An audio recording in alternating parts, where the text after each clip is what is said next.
Welcome to the Tech Egg. Don't get scrambled. Enjoy the video. In this video, I will explain how to learn revision notes effectively. Start by understanding the main ideas, then break down complex subjects into smaller, digestible parts. Don't just read, actively engage with your material. This approach helps you build a strong foundation and makes the learning process much more efficient. We'll cover several techniques to help you master your revision notes and recall information with confidence. Active recall is a powerful technique for learning.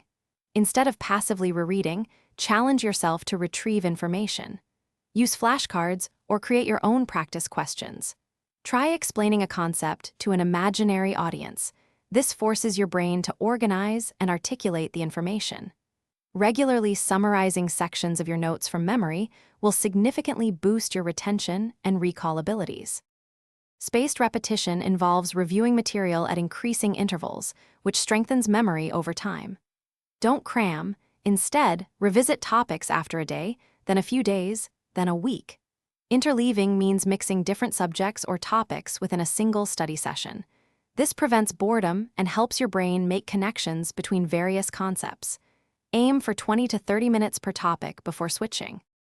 Finally, apply what you've learned by solving past papers or working through practical problems. This helps you understand how concepts are used in different contexts. Regularly assess your understanding to identify any weak areas. Don't shy away from revisiting challenging topics. Creating mind maps or diagrams can also help visualize connections between ideas, making complex information easier to remember and recall. Thanks for watching. Consider subscribing if I helped unscramble your problems.